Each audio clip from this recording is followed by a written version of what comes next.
Bueno, ¿qué es el hinduismo, no? O sea, si bien sí es una de las religiones más antiguas del mundo, junto a la par de la Biblia, porque bueno, si ustedes saben, la historia de Moisés es el comienzo formal de la Biblia, porque es ahí donde se escribió el Pentateuco, más o menos como por el año 1530. Más o menos está empatada con el hinduismo, ¿no? Incluso podríamos discutir cuál es más antigua.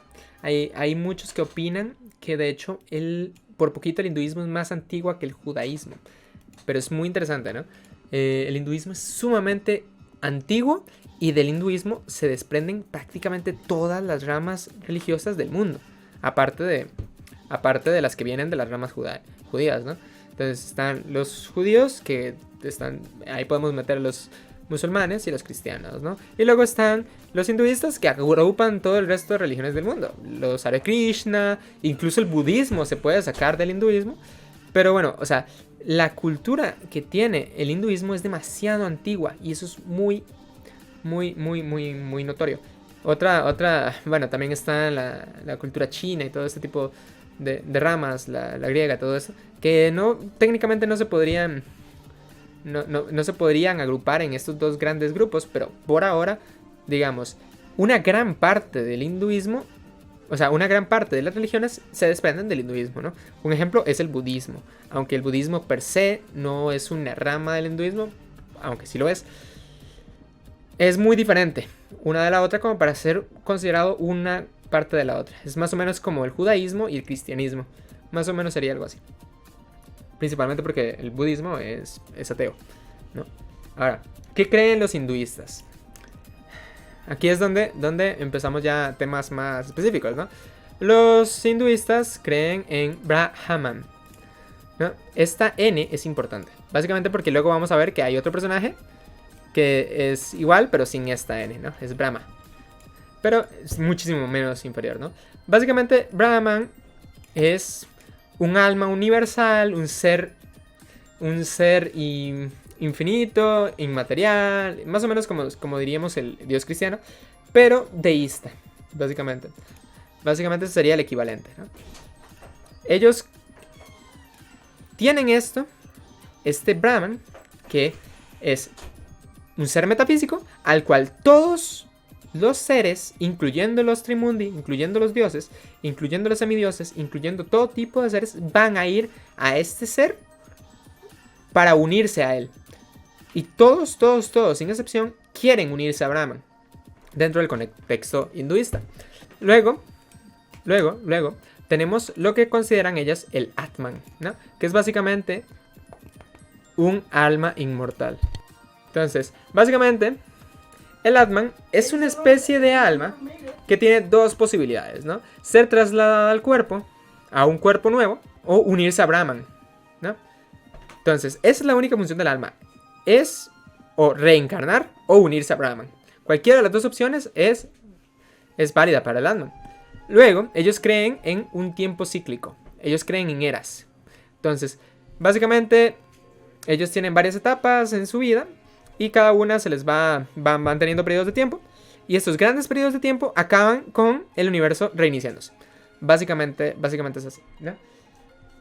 Luego tenemos las castas. Las castas son la clase social a la que pertenece el alma, el Atman, de cada uno de estos, ¿no? Entonces, las castas son 4.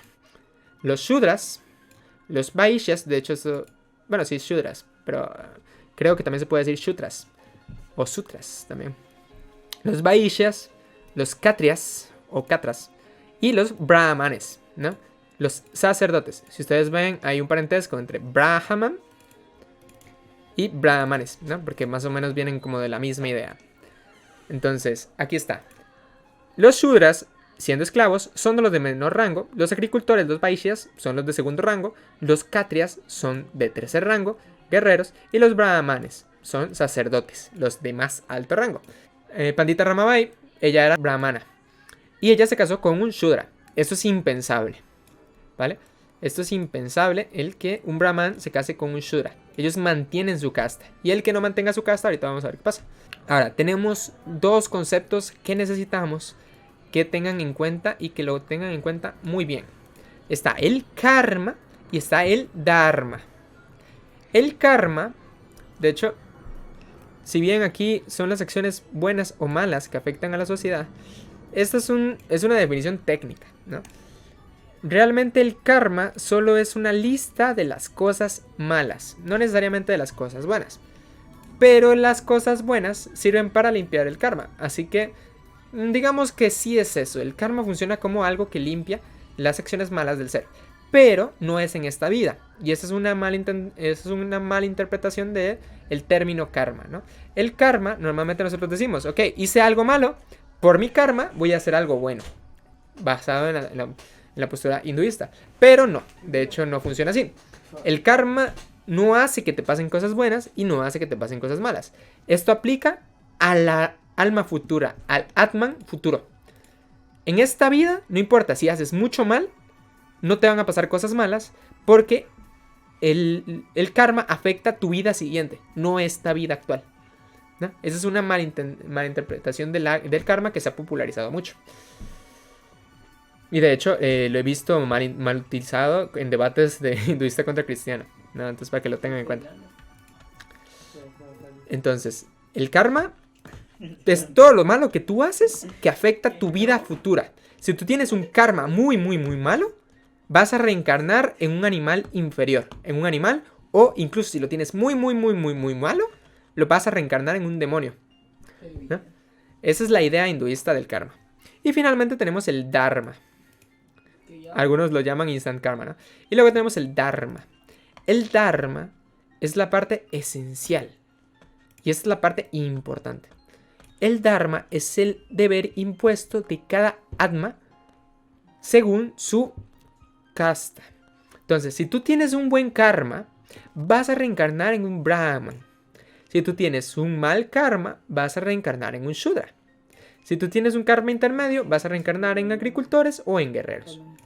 Ahora, por ejemplo, un dharma es un deber, algo intrínseco al ser que debe hacer sí o sí. Entonces, si yo soy un kshatriya, un guerrero, mi deber es morir en batalla, defendiendo a alguien. Ese es mi deber, ya sea a ti mismo o a otra persona. Ese sería el dharma. Si tú eres un brahman, tú debes leer las Vedas y enseñársela a otras personas. Si tú eres un shudra, tú debes servir en tu casa y nunca abandonar tu profesión. Si eres un guerrero, vivirás de guerrero toda tu vida, básicamente. Y si tú eres un vaishya, vivirás de agricultor toda tu vida. Ese es el dharma de las castas. Y si tú cumples tu dharma, hay una posibilidad de que reencarnes en algo superior. Y no solo que reencarnes en algo superior, sino que también hay una posibilidad de que cierres tu ciclo y vayas a Brahma, ¿no? Esta es el dharma. Es el deber impuesto que viene asociado a cada alma de forma individual. Luego hay dharmas específicos para cada persona, pero eso son otras cosas. Eso ya es mucho más complejo. Y luego tenemos el moksha. Ok, el moksha es bastante complejo. Pero básicamente, el moksha es la liberación. Cuando tú cumples tu dharma, hay una pequeña posibilidad de acceder al moksha. Eso sería como el nirvana del budismo, ¿no? El moksha es la liberación de tu alma. Bueno, aquí hay un concepto que no está bien explicado. Pero tú estás atrapado en un ciclo. Si tú mueres, reencarnas en otra cosa. Esa cosa va a hacer cosas buenas, cosas malas, y va a reencarnar en otra cosa. Esa cosa va a reencarnar en otra cosa. Y esa cosa va a reencarnar en otra cosa. Y esa cosa va a reencarnar en otra cosa. Bueno, en realidad no es una cosa, es un Atman, ¿no? Pero ustedes me entienden. Estamos en un ciclo donde sí o sí voy a estar reencarnando. Y reencarnando y reencarnando y reencarnando. Incluso las mejores reencarnaciones que se pueden tener son en lugares celestiales, como el cielo de Indra. Pero, siguen la reencarnación constante. Y ese ciclo de reencarnar y reencarnar y reencarnar se va a seguir dando hasta que tú cumplas tu dharma. Y en el momento que tú cumplas tu dharma, completamente todo tu dharma, vas a romper este ciclo de reencarnaciones y vas a dejar de reencarnar en cosas. Y vas a unirte a Brahman. Y ese es el máximo deseo de un hinduista. ¿No? Y luego finalmente tenemos los libros religiosos. Son 4 libros religiosos. las Vedas. El Rig Veda, el Sama Veda, el Yajur Veda y el Atharva Veda. El Atharva Veda es el que más me interesa. A mí me encanta este. Porque es un libro de encantos y maldiciones. Pero X, ¿no? Todos están en sánscrito. Entonces, como todos están en sánscrito, no van a poderlos leer. Creo que las traducciones están en inglés, no en español. Es un poco difícil de leerlos y son muy extensos. Entonces también van a tardar muchísimo en leerlos. Pero bueno. El Rig Veda son canciones, salmos básicamente. El Sama Veda es como el libro de rituales y sacrificios. El Yajur Veda es una colección de canciones, pero específicamente para cantar, adorar. Y el Atharva Veda es un libro de encantos y maldiciones.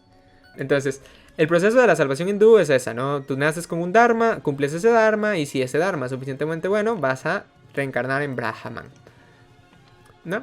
Ahora sí, vamos con un tema bastante complejo. Brahma el creador, Shiva el destructor y Vishnu el protector, ¿no? Entonces Vishnu y Shiva pelean para siempre y el Brahman es el loser del grupo, la verdad es que es el loser del grupo. Man, es que me encanta esto, porque es como que tenemos el Shivaísmo, que es los adoradores de Shiva, tenemos el Vishnuismo, que son los adoradores de Vishnu, pero no tenemos un Brahmanismo. Entonces es como que nadie quiere a Brahman, ni siquiera en el hinduismo, y me causa demasiada gracia. Es que dentro del hinduismo a nadie le interesa la idea de crear, les parece como que muy X. Y además hay semidioses que crean, entonces es como que X, ¿no? Pero bueno, esos son los 3 dioses más importantes. Se llaman la Trimundi, es como una especie de trinidad, pero material, y sí se pueden diferenciar sus funciones y roles y sus atributos y todo, ¿no? Básicamente eso sería una trinidad partialista, si ustedes quieren verlo de esa forma, ¿no? El partialismo es una herejía cristiana que dice que la Trinidad es Jesús, Dios y el Espíritu Santo son diferentes esencialmente. Eso es partialismo, pero no es verdad eso, ¿no? A lo mejor por respeto o miedo de crear. Sí.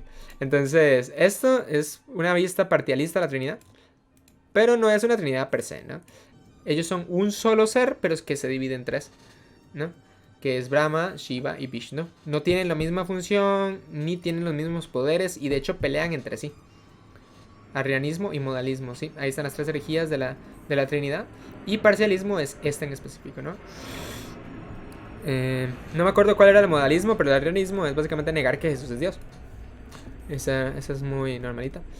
Debajo de la Trimundi se encuentran los dioses védicos. Aquí sí no me voy a meter en temas, ¿no? Son 60, no voy a leer todos. Pero Indra es el más fuerte de todos, el más importante, el dios de la guerra de este grupo, ¿no? Ahora, son muchísimos dioses y yo no me voy a meter con explicar cada uno de ellos porque tampoco va al punto, ¿no? Ahora, otros datos importantes que debemos conocer del hinduismo. Bueno, las reencarnaciones de Vishnu. Vishnu tiene como 10 avatares, ¿no? Entre ellos, el que mencionó Confessions o René. Básicamente hay uno que se llama Krishna, que se le ha atribuido por algún motivo una relación con Jesús, pero a mi parecer no es así. Existe una herejía de la encarnación que dice que es la docetista. La docetista es que Dios pierde su esencia divina y se vuelve 100% hombre. Eso es una herejía. Eso es un error que en el cristianismo se ha tachado. Lo que nosotros creemos es que hay una unión hipostática entre Dios y... O sea, que Jesús es una unión hipostática. 100% hombre y 100% Dios, ¿no? Que es plenamente Dios y plenamente hombre, ¿no? Entonces, no sabemos cómo funciona eso, pero esa es la unión hipostática, ¿no? De hecho, si ustedes le preguntan, hey,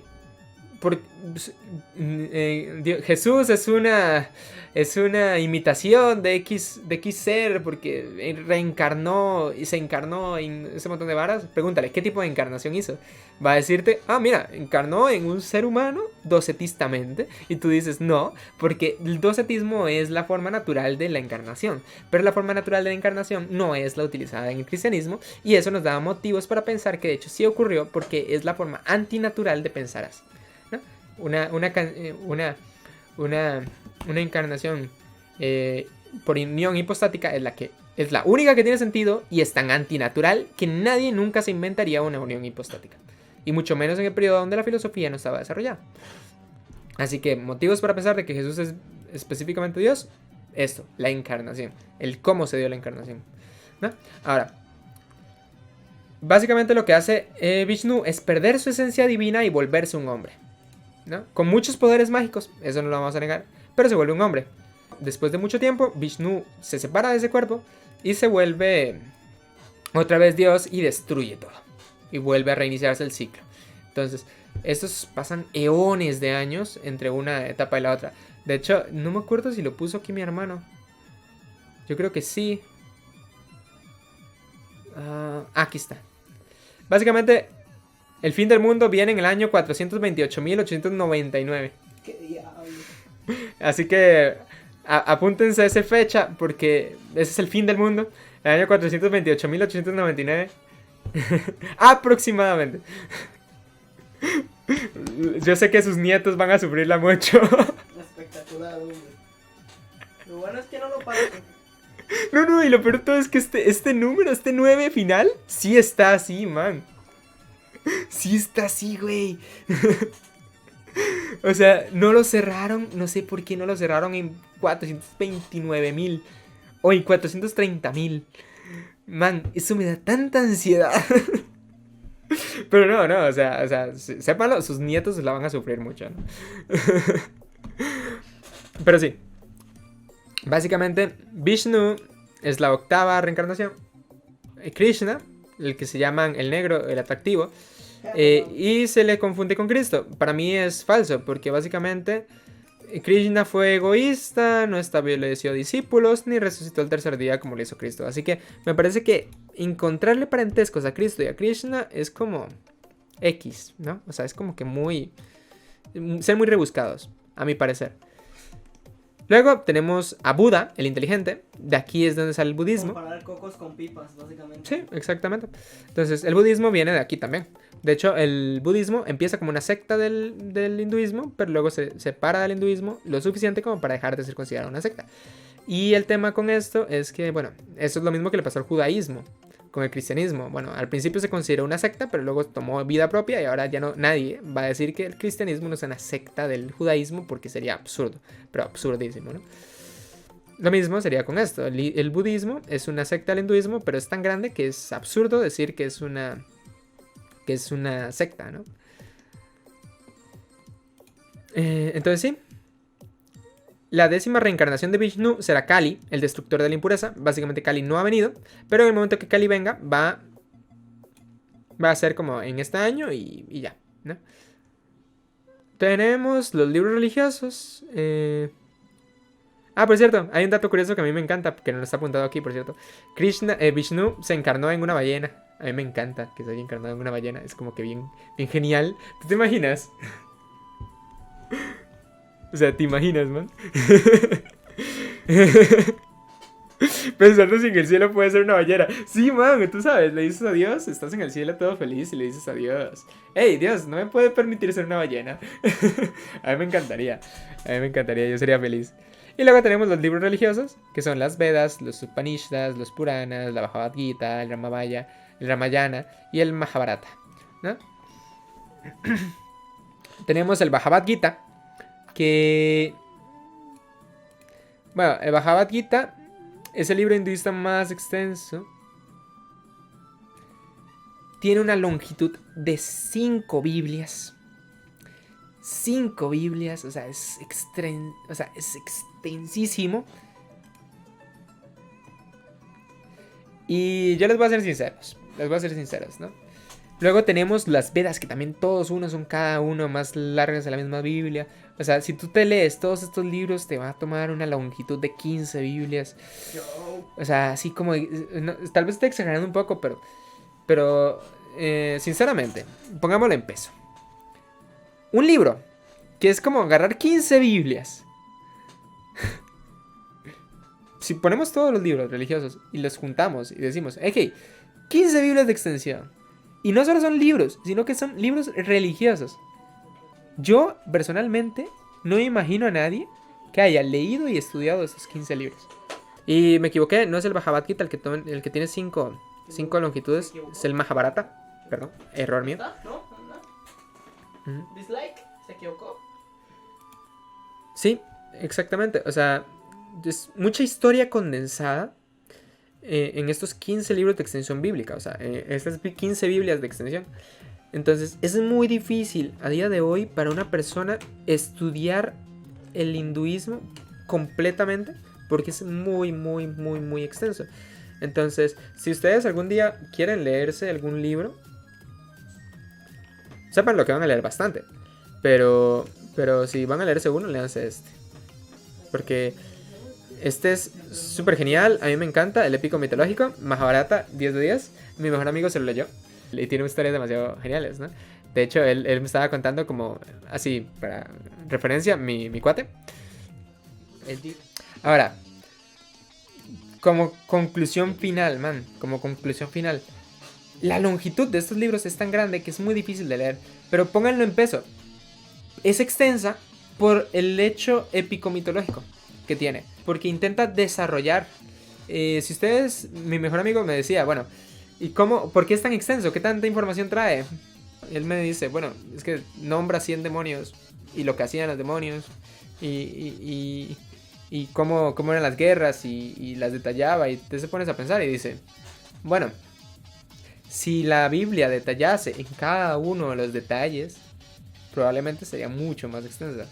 Entonces, si bien hay cosas, como yo les decía, bueno, cómo se destruyó Israel a un pueblo, el segundo pueblo más grande del periodo, ¿en cuántos versículos lo hizo? En 3 versículos.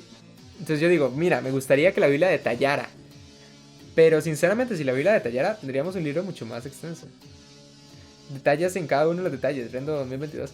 Sí, o sea, tendríamos un libro mucho más extenso. Y uno no lo piensa, pero un libro extenso también es algo malo. Entonces, es una bendición tener una Biblia corta. A pesar de que, bueno, es un libro bastante grande. Pero es una Biblia condensada y lo suficientemente condensada como para yo poder decir y leerlo y sacar mucho provecho de aquí sin irme por detalles. Y a veces yo les comento cuántas veces se mencionan ángeles y demonios en la Biblia. Casi nunca. Solo en el Nuevo Testamento y en los Evangelios y de ahí nunca más. Y yo digo, ustedes saben lo genial que sería. Yo sé que nunca han escuchado este término, pero vamos a hacerlo. Che, la historia de Lot, sí, o sea.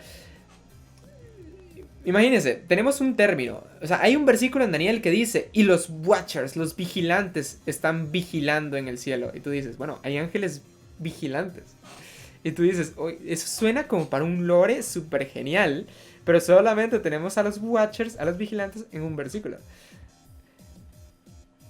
Luego tenemos ángeles de rango superior a los arcángeles, como es el ángel del Señor, que técnicamente no es un querubín, porque no está a la par del Señor, pero tampoco es un ángel. Y tú dices, ¿habrán más de estos ángeles superiores? Bueno, no sabemos. Entonces, a pesar de que hay muchos conceptos que estaría genial que se detallasen, el que no se detallen es una bendición hasta cierto punto, porque ahora podemos leer la Biblia y eso es una cosa que nos sirve para meditar como cristianos. Como cristianos, el empeño que se le ha dado a la Biblia para que se mantenga resumida es bastante bueno. ¿El ángel del Señor no es Cristo? Sí, el ángel del Señor es Cristo, pero en Apocalipsis no. En Apocalipsis hay un ángel del Señor que no es Cristo. Pero puede haber confusiones. Yo también hago... Sí, exactamente, ¿no? Entonces, vamos a ver. Lo esencial de la Biblia está en los Evangelios y en Romanos. Entonces, léanse eso. O sea, léanse eso y con eso ustedes tienen las bases bíblicas suficientemente fuertes como para poder entender lo esencial.